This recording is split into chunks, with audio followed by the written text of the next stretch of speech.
자, 옛날에 바늘 갖다가 허벅지를 쿡쿡 찌르면서 그러면서 뭐 바느질을 했다 그래라. 공부를 했다 그러나. 뭐 그런 얘기 있잖아요. 농담이 아니라 내일부터는 바늘 이따 바는 걸 갖고 와야 될 것 같아요. 어우. 체력에 한계가 옵니다, 이제. 여러분들은요. 더 열심히 하셔야죠. 왜요? 23시에 온라인 교육도 추가적으로 해드릴 거니까 그때 교육에서는 그냥 실전 필살기부터 해서 그냥 내일장 공략주 다 잡아내잖아요. 지금도 마찬가지입니다. 현대차의 월봉 요거 다 교육 받은 내용이고요. 그러고 나서 띠용 순간적으로 깜짝 놀랐어요. 방금 한 거 또 나와서. 여러분들도 그거를 캐치하실 수 있어야 돼. 두산 로보틱스입니다. 이거 보는 순간 와 행복하네 행복하다 이게 기준이 잡혀야 된다 그랬잖아요. 장악형이 떴네. 상승 잉태화 기능이 떴네.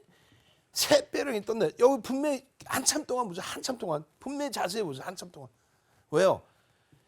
이 앞전의 캔들 크기 대비 1.5배 이상의 기준봉이 형성돼 있죠.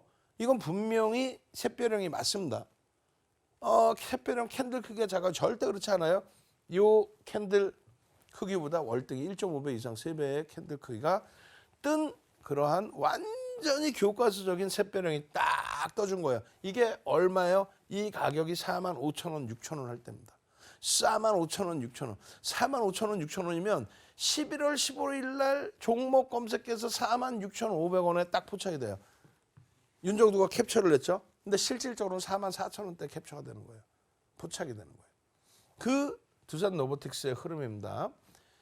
초기에는요. 이슈가 불거지기 전에 에코프로 머티리얼즈 이런 이슈가 불거지기 전에 신규 상장주 26,000원짜리의 주가가 53,400원 고점을 찍다 보니 공모가 26,000원짜리가 어떻게 됐어요? 그냥 흘러내리는 거지. 그냥 아이고. 결국은 이 금융당국이 공모주에 대해서 너무 정책을 비이성적으로 바꿔놔가지고 문제가 되고 있는 거예요, 사실은. 이거 다 개인들이 다 손해를 본 거잖아요. 그나마 다행스럽게 이슈가 불거짐으로써 전체 시장에서 신규 상장주 그리고 두산 로보틱스, 에코프로 머티리얼즈 그리고 LS 머티리얼즈 이슈가 불거진 거는 시가총액들이 그나마 일정 범위 크기가 있다 보니까 이거 조금만 더 움직이게 되면 어떻게 된다? 그렇죠. MSCI 지수에 편입이 되는구나. 그러면 수급이 들어오겠구나. 이번에 에코프로 머티리얼즈는 거래소 코스피 200 지수 특례 편입. 그것을 바탕으로 그 수급을 바탕으로 그 수급을 기대하는 액티브 쪽이나 그런 일부 수급을 바탕으로 에코프로 머티리얼즈가 굉장히 강한 흐름을 줬죠. 그러다 보니까 자연스럽게 MSCI 지수의 편입에 대한 내용이 나왔고 두산 로보틱스는 마찬가지예요. 결론적으로 이 장악형의 기준의 흐름이 요 바닥에서 나와주는데 평상시 대비 캔들이 이봉이 작다. 그건 상관없다 그랬죠. 요게 바로 뭐라 그랬어요? 요게 기준봉이다. 1.5배에서 3배 거기까지의 기준 또 거기서부터의 편입의 설정 범위의 기준 그렇게 다 보실 수 있는 거예요. 결론은 장악형 바닥에서 떠주고 그 다음에 샛배령이 뜹니다. 샛배령이 떠주고 그죠? 그러고 나서 쭈쭈쭈쭈쭈쭈 이렇게 올라간 거예요. 여기서 굉장히 중요한 교육의 내용이 있어요. 자 보세요.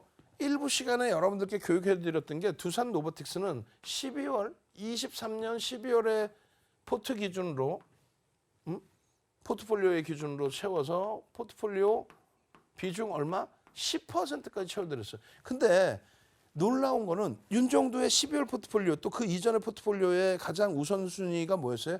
SK 하이닉스 그 다음은요 현대차 그 다음은요 LG화학 거기에 상반기에는 2차 전지 위주로 그리고 하반기 기준에서는 반도체 소부장 위주로 그렇게 해서 IT 비중을 조금 더 채웠던 거죠. 다시 얘기한다면 SK 하이닉스 시가총액 2위, 현대차 시가총액 5위로 올라섰고 그리고 LG화 시가총액 지금 8위인가요? 이런 종목만을 편입하는 포트폴리오에 두산 로보틱스 이렇게 변동성이 가벼운 쪽의 기준을 10%나 편입했다. 굉장히 많이 편입한 겁니다. 월별 포트폴리오를 매번 오픈해 드리잖아요. 굉장히 많이 편입을 한 거예요. 그런 기준점에서 잘 보세요. 이런 기준점까지는 여러분들께 꼬리에서 차익 실현 범위를 다 잡아드렸습니다. 아주 기가 막히게. 그런데 연기금의 수급이 더 확장된 것이 확인되고 MSCI 지수의 편입 기준이 일정 범위의 신뢰도를 가져갈 때 왜 4조 5천억 5조 넘기면 MSCI 지수 편입에 우선순위를 다 들어갑니다. 그게 요자락이란 말이에요. 그렇게 해서 요날 별거 아닌 거 같죠? 요 윗꼬리 요만한 크기가 이게 얼마요? 15.77%인가 그럴 거예요.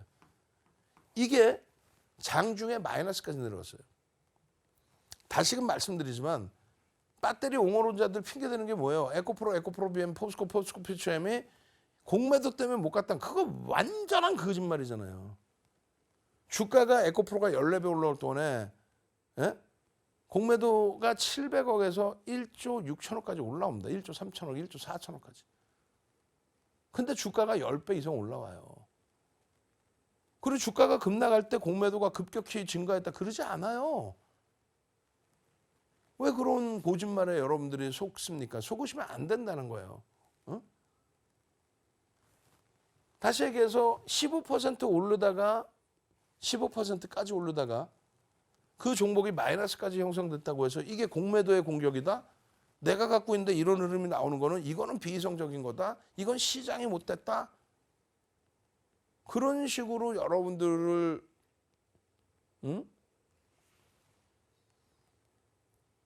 정확하지 않은 내용으로 여러분들을 혼란스럽게 한다면 그건 안 된다는 얘기예요.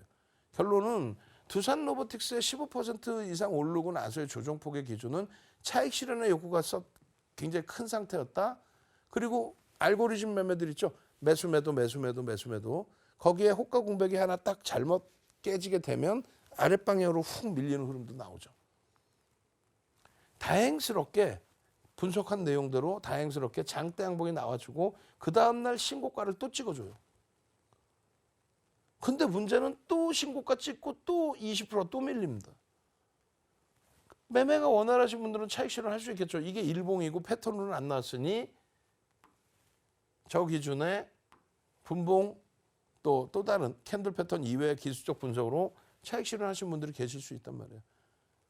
근데 이럴 때는 공식적으로 매도의 신호를 잡아드렸어요.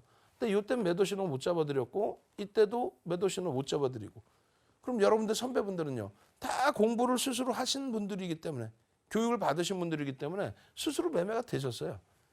만약에 매도가 안 되신 분들은 냅두면 더 갑니다. 이게 아니야. 냅두면 더 갑니다. 절대 아니에요. 다만 구주주 신규 발행하기 이전에 발행돼 있던 구주주 같은 경우가 70%가 전부 묶여져 있어요. 유통이 되지 않는 물량입니다. 거기에 외국인과 기관은 팔 만큼 팔았는데 연기금이 4%의 매수가 들어오고 외국인이 슬슬 들어오더니 2% 수준의 매수가 형성이 되고 그 추세가 나쁘지 않은 기준이었다. 그래서 조금 더 들여다볼 수 있다. 다행히 여기까지 밀리고 난 이후의 흐름에서는 횡보입니다. 장대 양봉 이후에 횡보예요. 횡보. 아랫방향으로 매도가 있지 않았어요. 그래서 이 되돌림의 수익 범위까지 잡아낸 거예요. 장악형 뜨고 샛별형 뜨고 그 이후의 흐름에서 일본 기준에. 어디 하나 매도의 신호가 없었어요. 사실은. 그렇잖아요. 장악형 이후에 캔들 패턴 기준에서 매도 신호가 없습니다. 결론은요. 여러분들이 또 못 견디시는 건 이런 거예요. 요자락. 사상 최대치의 고점을 장대양봉으로 넘겨주고 추가적으로 10%의 양봉이 나왔는데 꼬리 달고 밀려요. 근데 저 꼬리 달고 밀린 게 10분봉에 10분봉 하나에서 밀린 거예요. 그러니까 10분 만에 훅 하고 깨진 거예요. 10분 만에.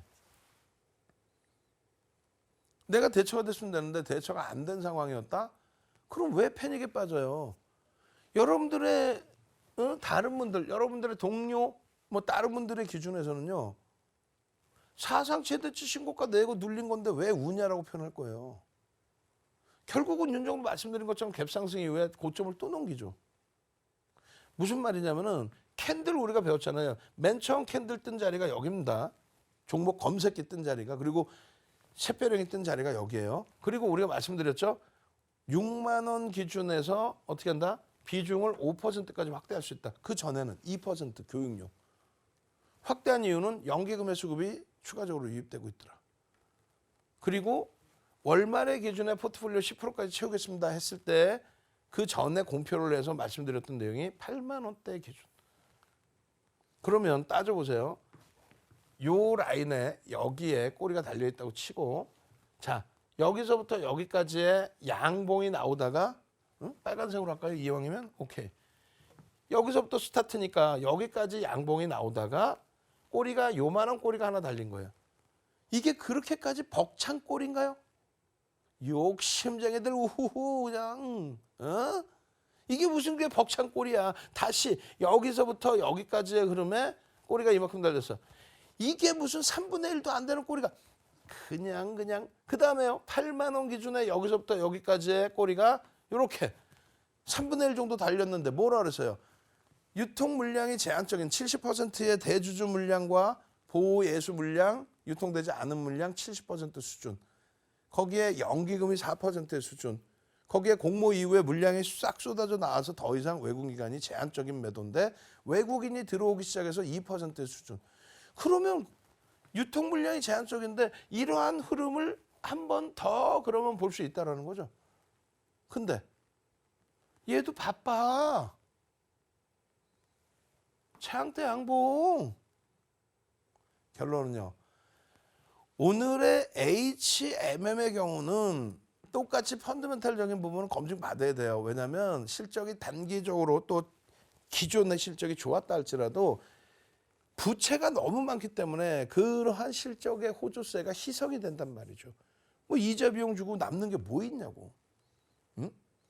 결론은 매각에 대한 이슈로 주가가 오르잖아요. 그 과정에 똑같이 연기금이 일부 들어오는데 100만 주씩 들어와. 얘는 뭐 27만 주? 270만 주? 근데 하루에 100만 주씩 들어와. 근데 이 친구는 6,480만 주짜리고 HMM은 6억 8천만 주짜리 10배란 말이야. 그러니까 똑같은 100만 주가 아니에요. 퍼센테이지로. 결론은 매각의 이슈에 움직임이 나오는 종목이다. 펀더멘탈 외적인 요인에 그거 하나의 기준이다. 수급 범위는 눈으로 확인하기가 좀 어렵다. 거래대금 5천만 주에 프로그램 매수 90만 주 들어왔다고 흥분할 수 있다. 그건 아니잖아요. 5천만 주 거래량에. 그래서 그런 쪽은 조그마한 변동이 있더라도 빠르게 잘라내는 거예요. 12월 20일 날 강보합권 또 3%에서 27%까지 올라오는 그 흐름. 거기서 꺾이는 흐름이 나오면 빠르게 잘라내고 수익 범위를 확정을 짓습니다. 재편입할 때 하더라도. 더 높은 가격에 편입하더라도. 근데 두산 로보틱스는 무조건 갖고 간다. 냅두면 더 가. 이건 아닙니다만 그렇다고 해서 중간에 이런 꼬리가 달리는 부분에 너무 보고하실 필요 없어요. 특히 지금 매매를 하신 분들도 계실 수 있겠지만은 여기서부터 여기까지의 수익을 갖고 오신 분들이 요만큼의 꼬리에 흔들리신다? 지금부터 매매를 따라 하시는 분들은 뭐예요? 나는 이런 종목이라도 들여다볼 거야. 이미 올라온 게 아니라 지금부터 움직일 수 있다라고 나는 감안을 할 거야. 그런 성향이시면 손절도 빠르죠. 정확한 기준만 잡고 대처하신다면 무리수가 없다. 상승장악형 뜨고 나서 이렇다 할 매도의 패턴이 없어요. 없는 상태에서의 추세 강화의 기준이 형성됐었다. 주봉은 더 훌륭해요. 주봉의 경우는 이런 식으로 52%를 밀고 내려온 이후에 정확하게 상승 장악형을 윗골이 달린 부분까지 싹 감싸 안는 상승 장악형을 그리고 장악 확인형까지의 흐름을 그대로 표출시켜줬다. 그 이후에 여러분들이 시각적으로 놓고 보실 때 단 한 번의 매도의 신호가 있나요?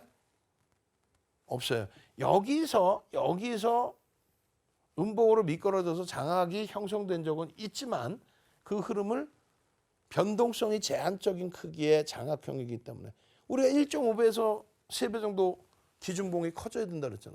그게 아니기 때문에 요 자락에서 자기가 아무리 음봉으로 떨어져서 얘를 요만큼 장악했다 해도 얘는 신뢰도가 뚝 떨어진다. 만약에 여기서 정리를 했다 해도 꼬리 달고 돌리는 망청의 기준 인식 잡으셔도 되고 그 다음 거래가 터지면서 양봉이겠죠. 그 이후에 뭐 있어요? 그 이후에 캔들 패턴의 매도가 있습니까? 없죠. 없어. 장악형이 떴네. 장악 확인형에 음봉 떨어졌네. 걱정 마세요. 장악 확인형에 음봉 떨어져 있어도 그 음봉의 크기가 여기서부터 여기까지 내려와도 우리는 어떻게 한다 그랬어요? 우리는 요 기준에서도 충분히 이겨낸다. 다 오른 거 말고 바닥 꺼주세요. LG전자 바닥에서 장악형 떴네. 아시겠죠? 저는요 내일 이 시간에 다시 찾아뵙겠습니다. 주식 1번째 윤정두였습니다.